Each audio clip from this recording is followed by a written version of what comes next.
माता व्रत की कथा सुना रहे हैं। बोलो श्री वैभवलक्ष्मी माता की जय। बहुत समय पहले एक शहर में बहुत से लोग रहते थे। वह लोग इस शहर में रोजगार पाने की आशा में आए और वहीं बस गए। रोजगार मिलने के बाद वे अपना व बच्चों का पालन पोषण करते थे और भगवान में भी ध्यान लगाते थे।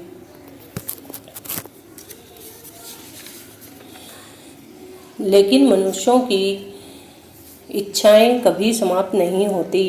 एक के बाद एक इच्छा के बाद तृष्णा बढ़ती ही जाती है। अपनी इच्छाओं की पूर्ति के लिए वह गलत तरीके से धन कमाने की सोचता है और इसी कारण से वह ईश्वर को भी भूल जाता है। मनुष्य अपनी आवश्यकताओं की अधीन होना शुरू हो जाता है। इस शहर में अर्चना और उसका पति रमेश रहते थे। अर्चना धार्मिक प्रवृत्ति की थी और जो उनके पास था उसी में खुश थी। उसका पति एक फैक्ट्री में नौकरी करता था और जो भी वह कमाता था उसी में दोनों का गुजारा अच्छी तरह से हो जाता था। लेकिन बुरा वक्त आते हुए देर नहीं लगती। रमेश की दोस्ती बुरे लोगों से हो गई और वह गलत रास्ते पर चलने लगा। रमेश को शराब, जुआ, रेस का शौक लग गया। वह पहले से जमा की हुई धनराशि को खत्म करने लगा। अर्चना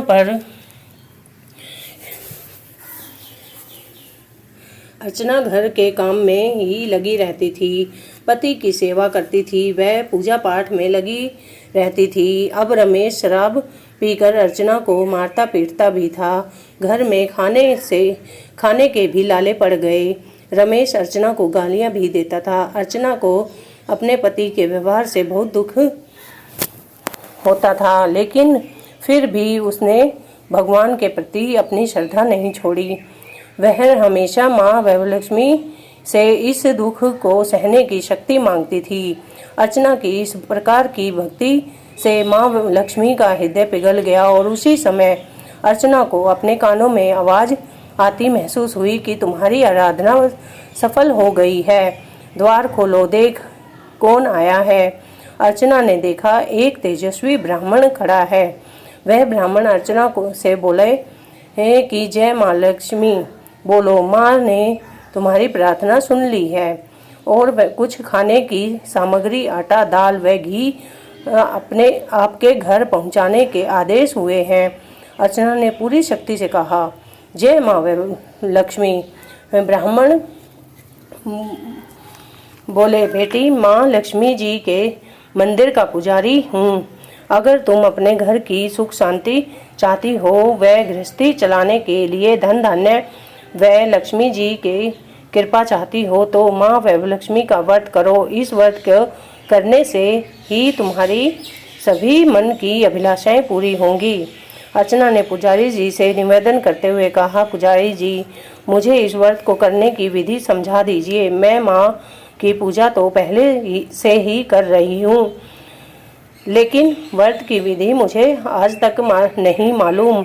तब पुजारी जी ने इस व्रत के करने की विधि बताई।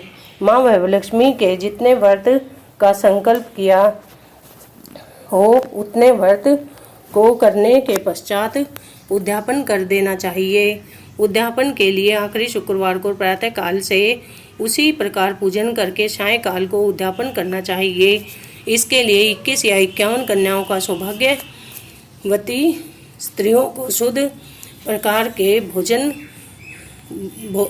प्रकार से भोजन कराना चाहिए। भोजन में खीर अवश्य होनी चाहिए। इसके बाद 21, 51 या 101 माँ वैभवलक्ष्मी व्रत कथा की प्रतियां में देनी चाहिए। माँ वैभवलक्ष्मी व्रत कथा की प्रतियां भेंट करते समय सबके माथे पर रोली का या कुमकुम का तिलक लगाना चाहिए एवं कहना चाहिए कि माँ वैभवलक्ष्मी ने जैसे हमारी मनोकामनाएं पूरी की हैं वैसे ही इन सब की मनोकामनाएं भी पूरी करें।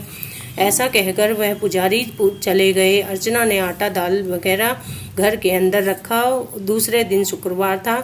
सवेरे स्नान करके स्वच्छ कपड़े पहनकर अर्चना मन ही मन श्रद्धा और पूरे भाव से जय माँ लक्ष्मी को मन ही मन रटने लगी।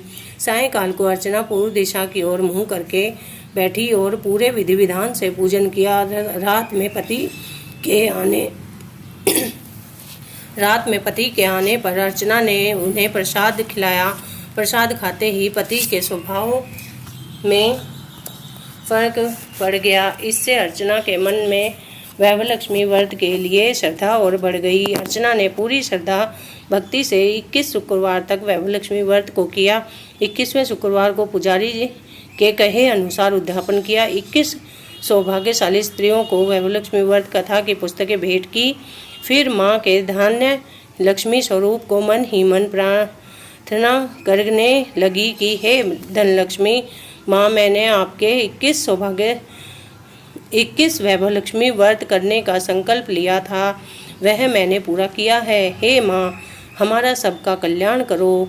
जिसे संतान न हो उसे संतान देना, सौभाग्यशाली स्त्री का सौभाग्य अखंड रखना, कुंवारी लड़कियों को मन भावन पति देना। जो भी आपका यह चमत्कारी वैभव लक्ष्मी व्रत करे उनकी सब विपत्ति दूर करना, सब पर अपनी कृपा दृष्टि रखना। हे माँ, हमारा प्रणाम स्वीकार करो। इस तरह अर्चना ने श्रद्धापूर्वक माँ वैभव लक्ष्मी व्रत किया और उसे उस व्रत का फल भी मिला। अर्चना का पति सही रास्ते पर आ गया और पहले की तरह ही अपना कार्य करने लगा। माँ वैभव लक्ष्मी व्रत के प्रभाव से उसका व्यवसाय अच्छा चल निकला। घर में पहले जैसी सुख शांति आ गई। वैभव लक्ष्मी व्रत का ऐसा प्रभाव देखकर दूसरी स्त्रियां भी वैभव लक्ष्मी व्रत को करने लगी। हे माँ वैभव लक्ष्मी, जैसे आप अर्चना पर प्रसन्न हुई हैं उसी तरह आप सब पर प्रसन्न होना, सबको सुख शांति प्रदान करना। बोलो वैभव लक्ष्मी माता की।